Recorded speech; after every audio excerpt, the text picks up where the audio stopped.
You will hear a man phoning to complain about a flight. First, you have some time to look at questions 1 to 3.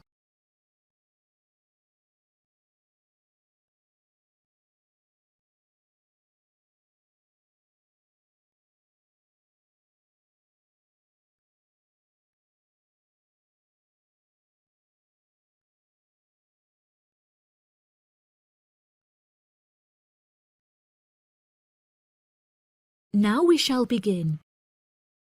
You should answer the questions as you listen, because you will not hear the recording a second time.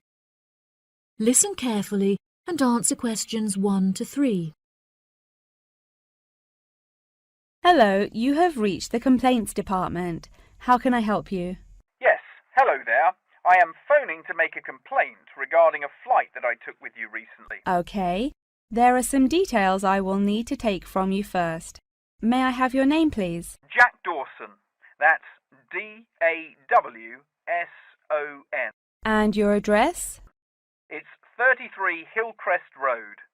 That's Hillcrest. 33 Hillcrest Road. Is that in Exeter? Yes. And what is the postcode of the residence? It's AL698GQ. Thank you.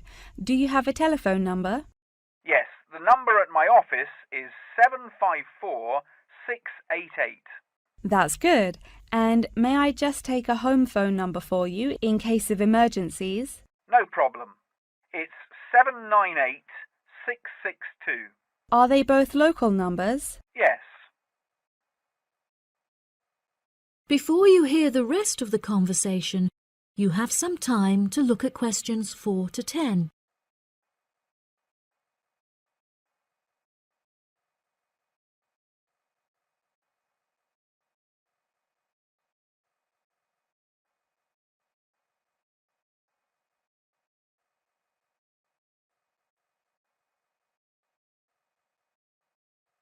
Now listen and answer questions 4 to 10.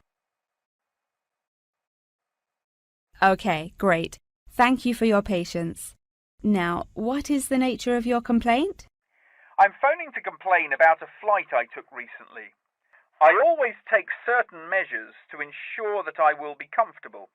For example, I always pay the additional cost for extra legroom, and I always arrive punctually for the flight to make sure that I'm seated beneath an air conditioner. Unfortunately, I was disappointed to find that the air conditioning on the plane was broken, so I spent the entire flight in discomfort as it was too hot and the air was stuffy. I see. I do apologize for this fault with the air conditioning. Now, while I have you on the phone, would you mind answering a short questionnaire regarding your recent flight? Sure. Okay, let's get started. What did you think of the food that was served to you during the flight? I thought that it was inexpensive and quite delicious. However, I was still very hungry afterwards, as it was a very small portion and more of a snack. Providing a snack for lunch is not reasonable. Okay, I have noted that down.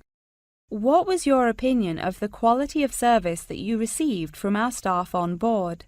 The staff was very helpful, but each time I pressed the button to request service, it took a long time for a staff member to arrive.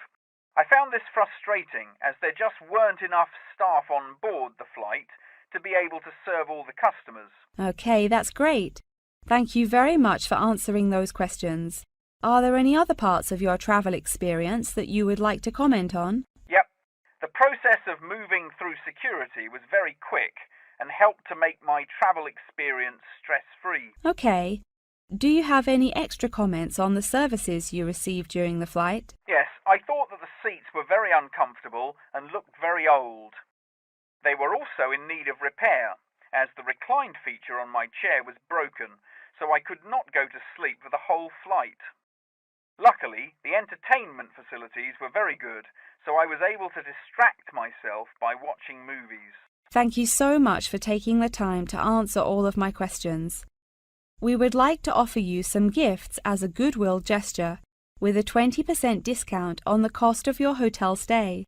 We also appreciate that international calls to your home country can be expensive, and we are sure that you would like to keep your family updated on your travels.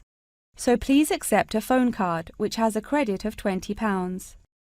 Oh, that's really great. Thank you so much for the gifts. No problem. We look forward to having you travel with us again soon. Have a fantastic vacation. Thanks. Bye.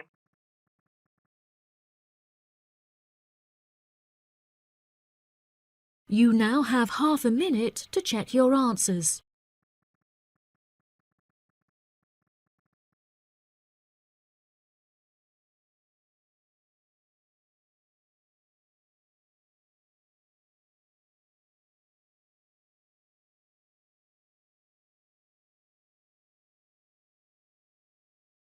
You will hear two students called Mark and Gina asking their tutor for advice on the extracurricular project. First, you have some time to look at questions 11 to 14.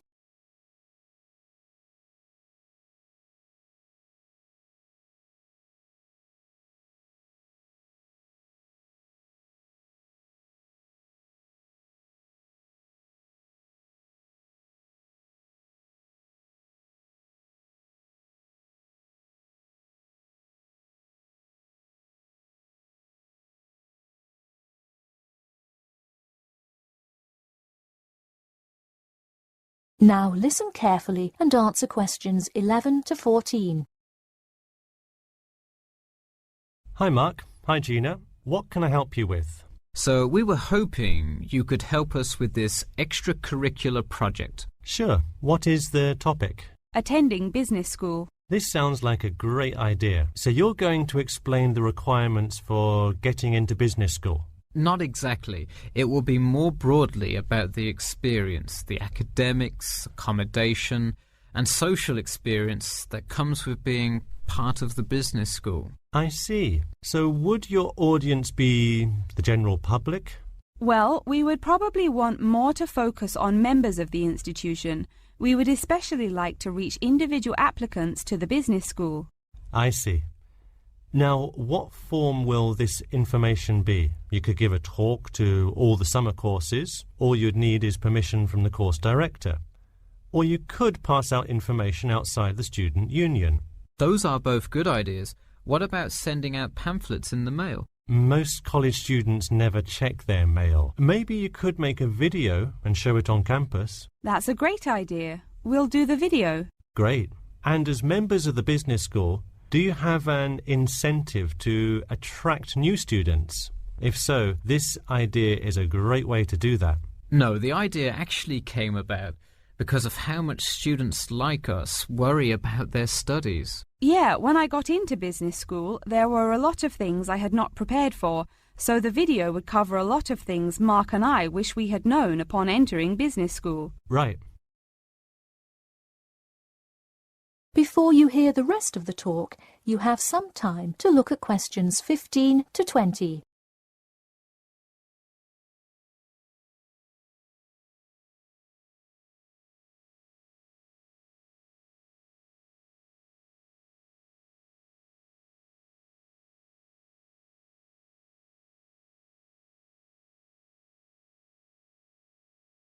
Now listen and answer questions 15 to 20. What would you talk about first? The first and probably most important section would be academics. Good idea. So, would you provide guidance on what courses to take? We want to focus especially on the approaches professors take, their teaching methods. It is far different than what students are used to in high school and even in liberal arts college. Good idea. And how long do you think you would spend explaining academics? We'll probably spend 7 minutes on it. We also have some ideas for talking about housing, food options and stuff like that. We're not really sure how to tie it all together though. I think it would be suitable to title that section Accommodation. What do you think? That could work. We'll definitely describe the different dining options at the cafeteria and then walk students through flats and the grueling process of finding one near the business school campus. Okay, so we would cover specifics on the cafeteria as well as flats. I think those are both helpful. We could spend about 6 minutes on accommodation and be sure to touch on those specifically. Great. Is there anything else you would talk about? We definitely want to go over the social aspect of attending school here. Of course. I think it's good to have a little fun once in a while when you're working so hard in school. I think we are going to introduce new students to the disco that so many upper-class men know and love. Maybe we'll include a few other places too, but that's the main one. We're also going to invite students to the international evening taking place in the first week of school as a great chance for our large international student population to meet a lot of other new students. It can definitely be hard to meet people as an international student. I think that is a great idea. You may want to spend slightly longer on this section than the other two. How about 8 minutes? That sounds reasonable.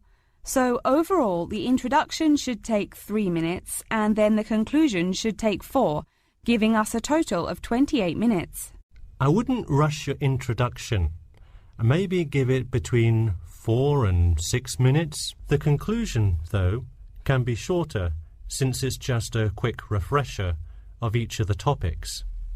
Give that not more than 2 minutes.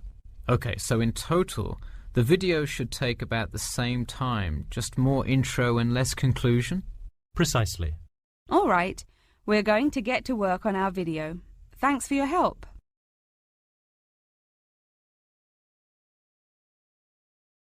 You now have half a minute to check your answers.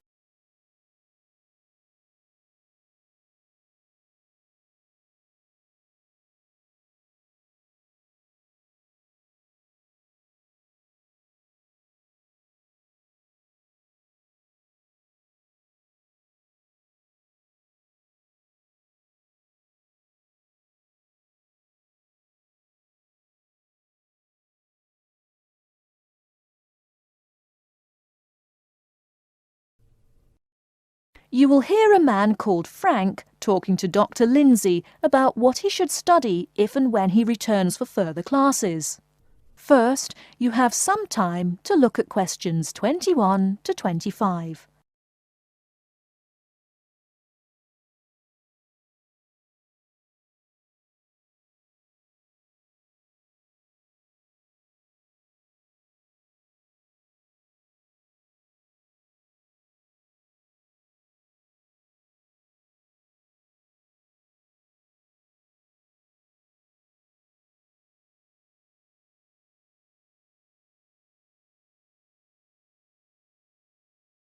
Now listen carefully and answer questions 21 to 25. Hello, are you Dr. Lindsay, the returning students advisor? Yes, that's right. Are you Frank? Your appointment wasn't until 2, but that's okay. Please come in and have a seat. Thanks. I like to arrive early whenever I have anything to do. That's certainly a praiseworthy habit. Let me see. It looks like you've taken a long break from school, and I understand you wanted to have a chat about what you should study if and when you return for further classes. It's such a big challenge. I don't know if I'm crazy for doing this or not. Believe it or not, I know exactly what you mean. Before I began working here at the university, I taught primary school for nearly 10 years. It takes a lot of courage to go back to school. I feel more shy and scared than the primary students I teach. In the schools I taught, I found today's youngsters are very sure of themselves. In terms of intelligence, I have a lot to teach them, and the maturity level of much of my class leaves something to be desired. But in terms of confidence, wow, a lot more confident than I am now, that's for sure. Stop fretting. A brave man is a coward who refuses to run. Let's talk about your strong points. You seem an intelligent man. What is it you would like to study? You see, I've been teaching children for a few years, but I think I'm happier teaching adults. I think teaching students in middle school is much more satisfying because they end up being much more grateful for your work. If I may ask, what got you interested in teaching adults? A lot of things, I guess. I met my future wife back in my first year of college. She always complains that I was more interesting then. She says that now I talk like I'm 7 years old. That's probably from being with children all day. Again, I know just what you mean. My husband used to say the same thing about me when I taught kindergarten. Anything else? Well, yes. Fairly often now I run into former students and we talk. Some of them are getting close to being grown up. I guess I think more and more about how people develop over time. So I'm interested in the results of education, the final stages. I see. Well, coming back to the university can be both difficult and very rewarding. There are some problems unique to returning students, older students like yourself. What do you think is your greatest weakness? Well, I actually think my confidence is getting better. I'm definitely overcoming my introversion and starting to be much more comfortable in front of a class. To tell you the truth, I'm afraid I'm rather behind the times about many things. It's more difficult for me to chase after the popular things youngsters are fond of, such as iPhone, Twitter, if you name it. I think I understand. Before you hear the rest of the talk, you have some time to look at questions 26 to 30.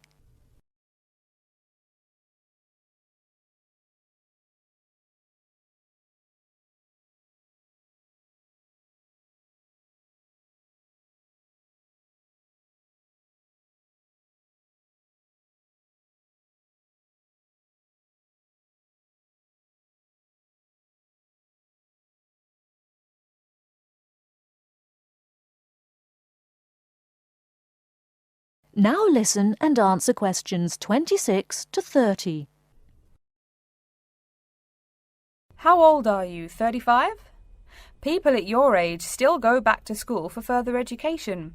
I was a bit the same way. I didn't study at university till after I had a family, a husband and one child.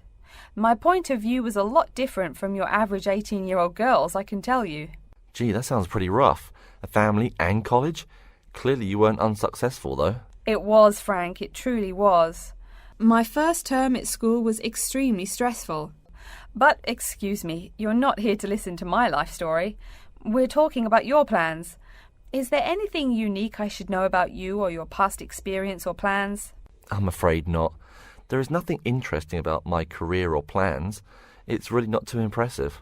Now, I forbid you to talk like that. This is your one life, and if you're not interested, why bother living it? Don't be so humble, Frank.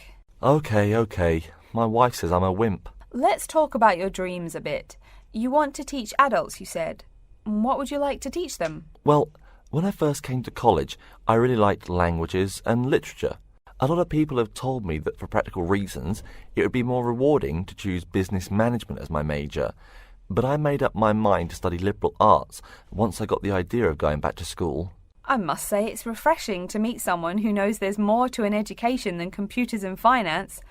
Let's have a look at the university course catalogue. Excuse me, Dr. Lindsay, before we do that, could I maybe ask you some questions about changes in university life?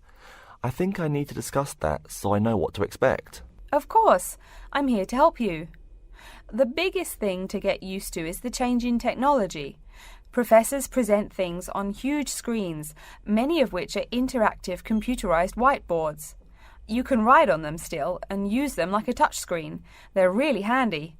No more sloppy scribbled notes on the projector. Let's see, I doubt you'll be living in student housing, so I won't go into all the improvements there. Another major change that you'll enjoy is the plethora of resources available for students. As a student, you have 24-hour access to the gym and library privileges that include the use of school computers to scan, copy and print. And of course the media library, which contains movies from all genres and most of the movies listed on AFI's top 100 movies of all time. The dining facilities are also not what they used to be. They offer choices for all diets and you can expect a hot meal any time of day. Wow, things really have changed. I'll be sure to utilise all those great facilities in my time here. Thanks for all your help, Dr. Lindsay. I think that's all the questions I have for now.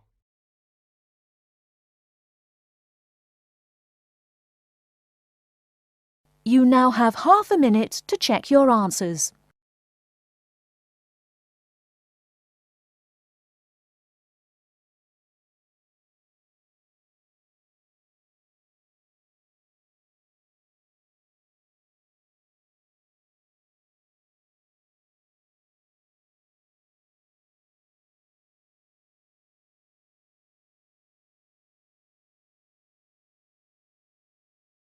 We'll hear part of a lecture about the biography of Samuel Cunard and his shipping company. First, you have some time to look at questions 31 to 40.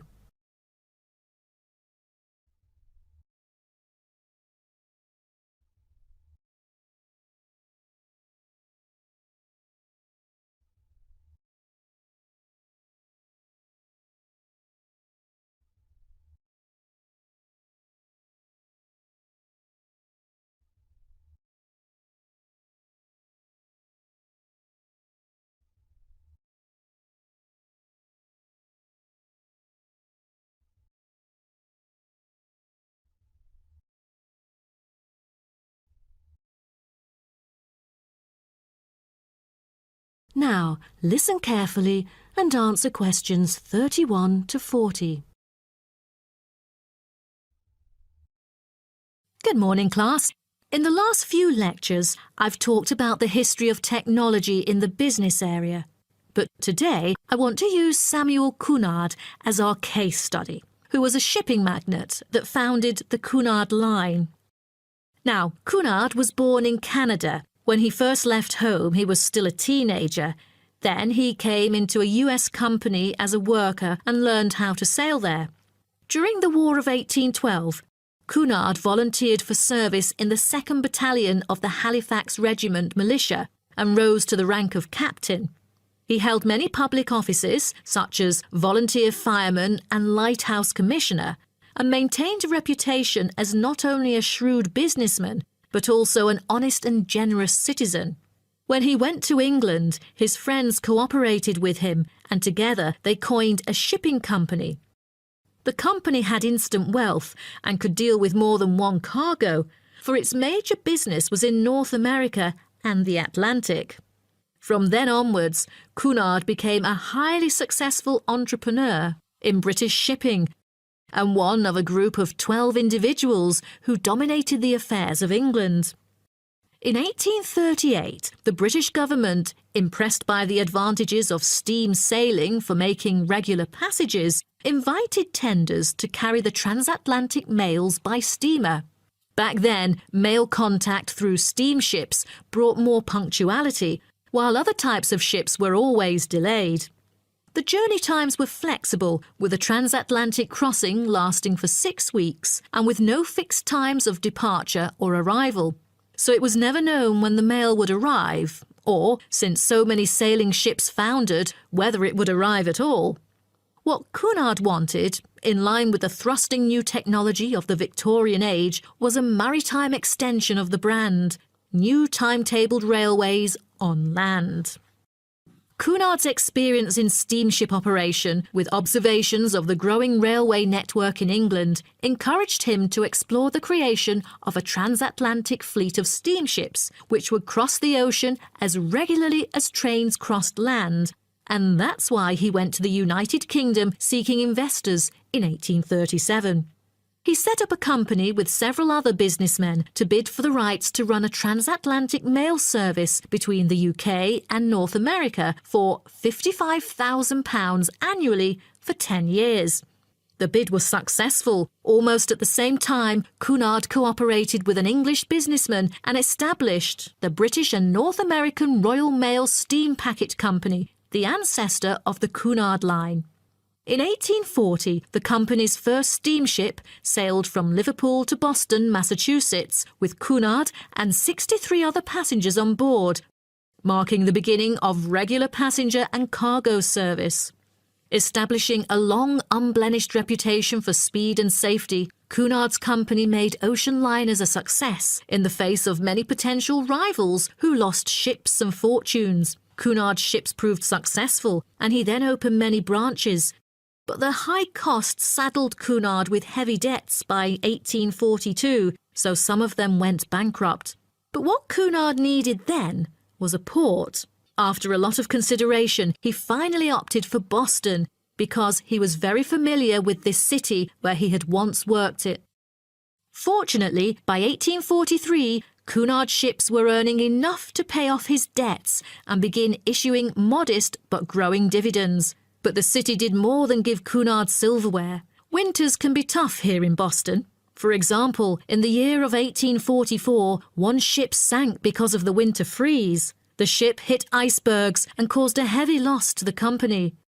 Then, the board recommended the company to move to New York, and it was a huge success, and then became one of the biggest US shipping companies.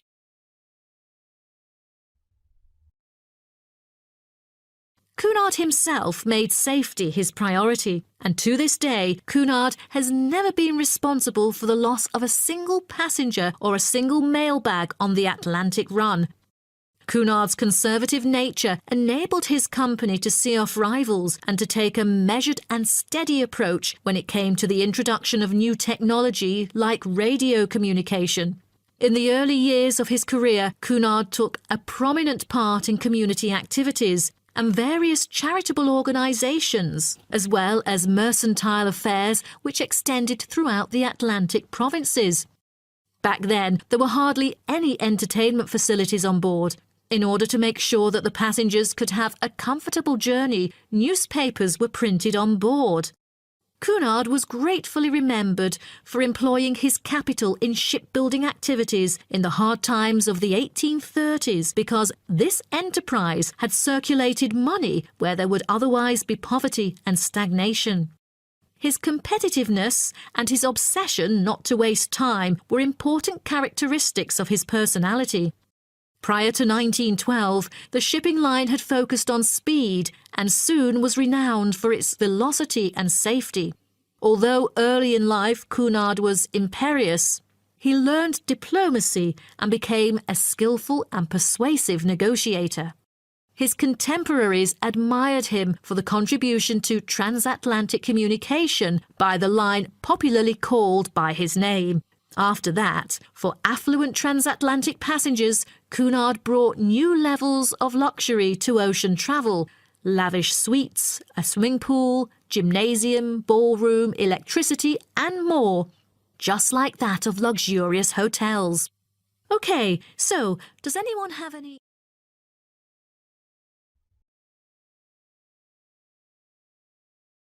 You now have half a minute to check your answers.